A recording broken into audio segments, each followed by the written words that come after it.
and they had associations with some of the Muslims in the general area. It was also a concern because when I went to Germany, I wouldn't have anything to read about Islam. So one of the things that I did was I also purchased an English translation of Sahih Muslim. It was a 4-volume copy. It was just the English translation, but it was something that was filled with thousands of hadith that kept me busy when I was in Germany in my free time when there were no Muslims that I could turn to. That was in 1991. By that time, the first Gulf War had already broken out, and American troops were being sent to Saudi Arabia. The conflict began, and they allied with Saudi Arabia and pushed Saddam out of Kuwait. My unit, which was a Patriot missiles unit, which was one of the large missile systems, they call it the hero of the first Gulf War, because they shot down the Scud missiles that Saddam fired at Saudi Arabia. But my unit in Germany was the only Patriot unit not to deploy during the actual combat. So after the conflict ended, all of the Patriot missile units were sent back home. And then Saddam was supposed to allow the UN weapons inspectors back into Iraq to inspect the sites to make sure that there were no more weapons of mass destruction or Scud missiles. But when they got to Iraq, Saddam took them and held them hostage for several days.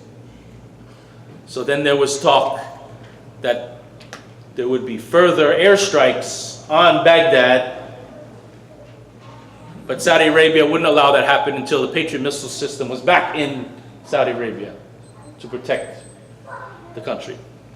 So since my unit was the only unit not to deploy during the actual conflict, we were the first unit to go after. So my unit was quickly readied and sent to Saudi Arabia.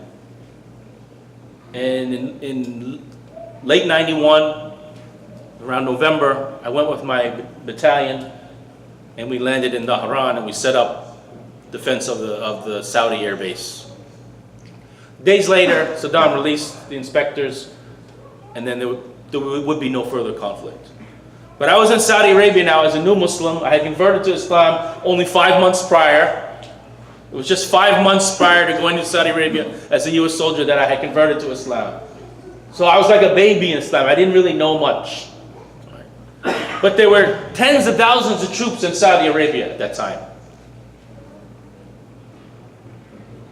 And it took several months for many of those troops to get to Saudi Arabia. So when I finished my officer basic course in August of 1990, it was August, September, October, November, December, January. 6 months for that buildup.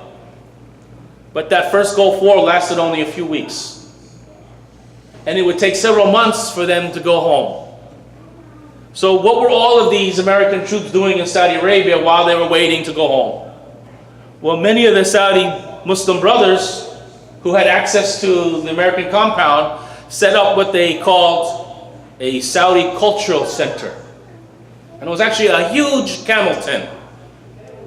And some local Saudi Muslim brothers were there to host any American soldiers who would come in the tent and ask questions about Saudi life. And the conversations always turned to religion and faith. And it was said that within that tent, in those months following the first Gulf War, perhaps 7,000 American troops converted to Islam in 1991 and 1992. And I witnessed many of those conversions when I was there. I was already Muslim. I converted here in New Jersey, went as a new Muslim, but saw many of the soldiers come in and have dialogue. Dawah was taking place. Right? Inside this cultural center, this tent, I found a memorandum. It was a military memorandum, an official military, U.S. military memorandum. And I knew about these things because I was an officer. I went to officer basic and I was trained to write these memorandums because that's what the officers do. The officers do all the paperwork, they plan and write these types of memorandums, and the soldiers carry out the mission. So I was a lieutenant, I was an officer, and I saw a military memorandum in this Saudi cultural tent, this dawah tent.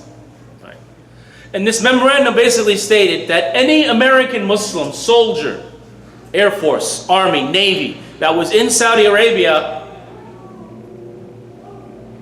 could request a 4-day pass. That means 4 days off of your military duties, so that they could go on a mini pilgrimage, a minor pilgrimage, Umrah,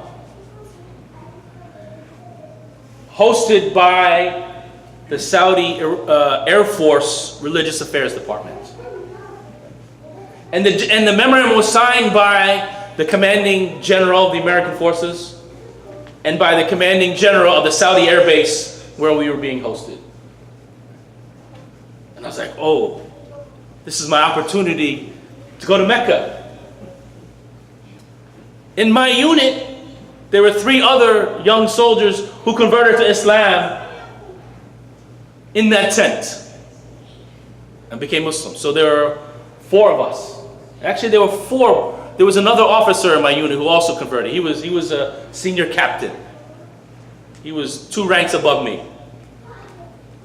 But he wasn't able to go to Umrah. But nevertheless, we saw this memorandum and we went to our command. We went to our chain of command. Our battalion commander, who's a lieutenant colonel, and the battalion XO, who's a major. And we said, we're American Muslims in the unit, and we want to go to Mecca on a mini pilgrimage. And the colonel's like, you're here as U.S. soldiers. You're not here to go on some kind of religious pilgrimage in the middle of this military operation that we were sent here for. But then we said, well, we have a memorandum that says the general grants us permission to go to Mecca for Umrah. So he couldn't refuse. He had to give us permission. So the 4 of us went with a small group of American Muslims hosted by a few Saudi brothers who were in the Saudi Air Force, and we went to Mecca for Umrah. Again, I had only converted to Islam 5 or 6 months earlier, and I had not been in contact with many Muslims. What I knew most about Muslims in America was that many Muslims in America were African American, that originated out of the Nation of Islam movement under Louis Farrakhan. And I had learned that that movement had migrated and changed and was now under someone named Imam Warfi Muhammad, and came closer to Sunni Islam. And then I knew there were Muslims in the Middle East and in countries like Pakistan, but that's it. And I thought of myself as something different because I was Asian. I was Chinese American. Chinese American who doesn't even speak Chinese.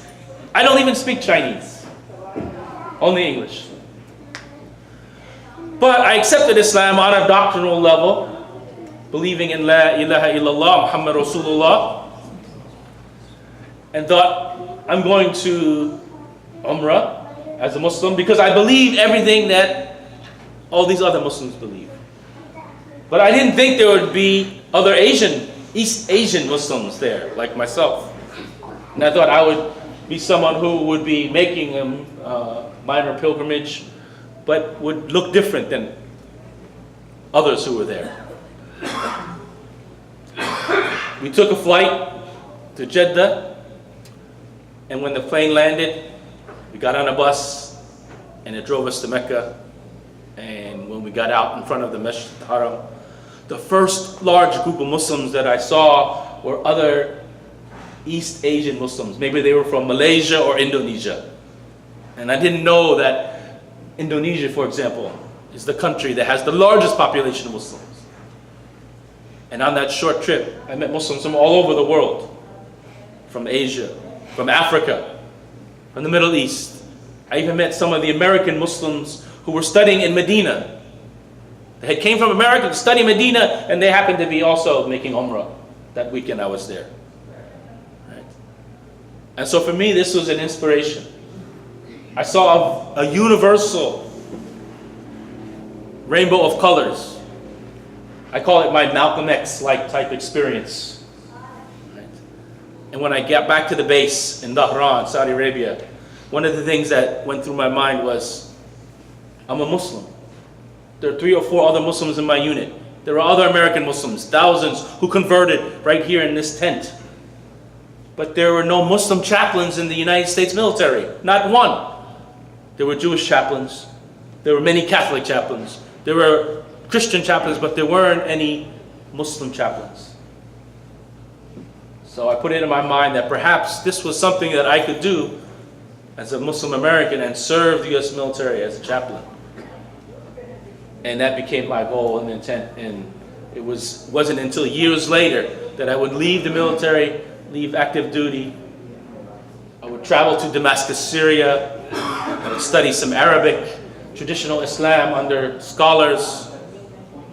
And then I would come back to the U.S. military in January of 2001 after I received permission to come back on active duty and transfer from the Air Defense Artillery into the Chaplain Corps and became one of our nation's first Muslim chaplains to serve in the U.S. Army.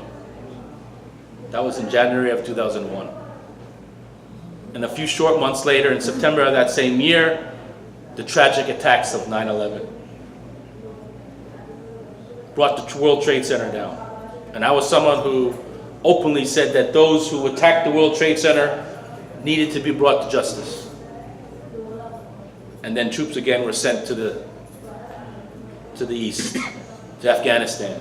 And they opened this place called Guantanamo Bay, where captured prisoners by the U.S. military were being housed in these cages. And as a new Muslim chaplain in the U.S. military, I was sent to be the chaplain of this prison camp. And would myself experience something very harrowing. To cut my journey and story short, because of time, I served in that prison. And basically during my time there, I objected to the torture of prisoners who were there, all the prisoners. Some 700 prisoners at Guantanamo, all Muslim. Many of them were being abused and tortured by U.S. personnel in the military and by many of the American intelligence agencies, whether it was the FBI or the CIA or the Defense Intelligence Agency. But as a chaplain, my role was to defend their religious rights as Muslims. And I raised concerns and questions to the command about how they were being treated, mistreated, tortured, abused in the very worst way. And that would actually land me in prison. The military would then throw me in prison and said I was spying for the enemy, that I was planning to overthrow the government as a Muslim in the ranks.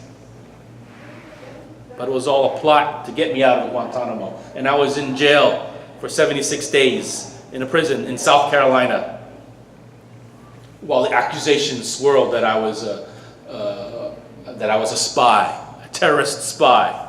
And at even one point, someone had called me a Chinese Taliban.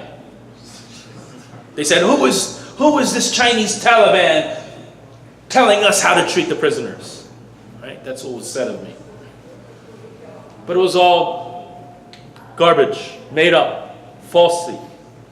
And eventually all of the charges that were brought against me were dropped. I was released from prison. I was sent back to my base at Fort Lewis in Washington State. And once back at my signal unit, where I was the battalion chaplain, I tendered my resignation and I left the U.S. military with an honorable discharge. And in January 2005, I was free from the military. And then I began to author my account of what I experienced as a Muslim as an American, as a West Point graduate at Guantanamo, and I would publish my story in the fall of 2005 in a book called For God and Country. And I came here to MCMC during that time to talk for the first time publicly about what I had experienced. Our community was all over the United States was reeling at that time. Many Muslims were being arrested and brought up on charges of terrorism, material support and whatnot. But I was one of the few who was arrested, put in jail, and won my case outright. And then I began publicly speaking out as someone who was an American, as someone who was a veteran, someone who was an American Muslim, promoting those things which makes this country what it is. Values, justice, right? Equality, rights. And that is the work that I engaged myself in following my departure from the U.S. military. And as I've settled down a little bit more,